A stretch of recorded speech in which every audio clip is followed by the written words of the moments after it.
Hello and welcome. In this video, we are going to talk about GitLab deployment option. I think from previous video, you already understood that why we are using GitLab. Here, from this video, I am also going to give you another reason to use GitLab to set up our CI/CD pipeline. So, let's talk about Git deployment options.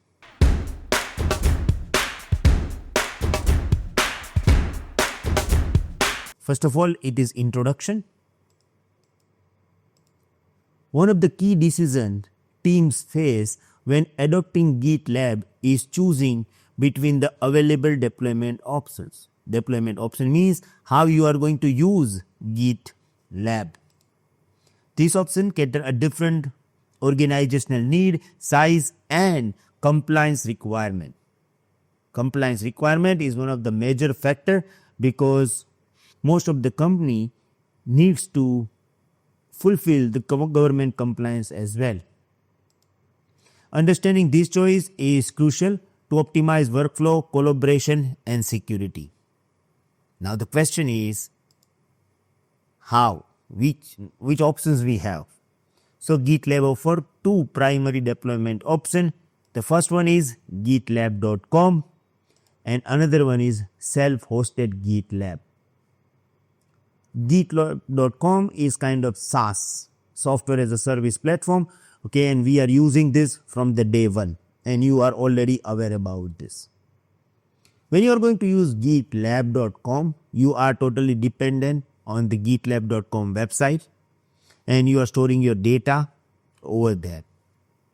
If you don't want to do this, if your compliance requirement is not allowing you to do this, and still if you want to use GitLab, you can use this.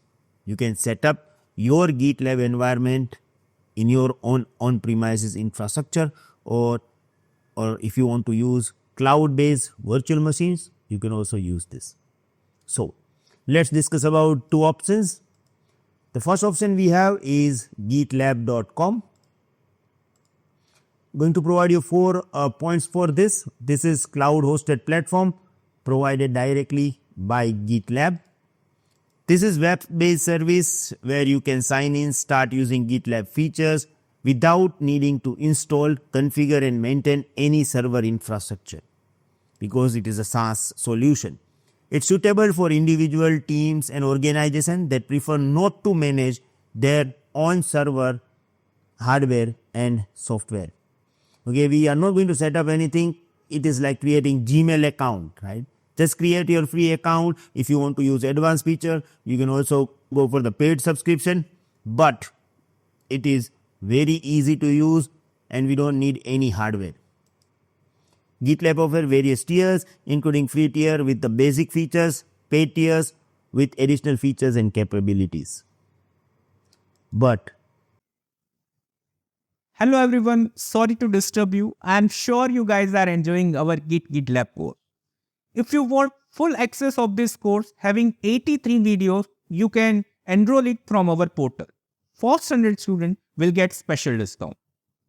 There is some limitation on YouTube, we are unable to give you support, but once you become our community member, our instant support is included, lifetime updation, completion certification, and additionally weekly lifetime live session with our expert Bhavesh Atal. We want to improve your skills anyhow, so that's why we added 5 projects as well. We are also available on Udemy. Still, you have any doubts, any queries, you can contact me on my personal number. Thank you.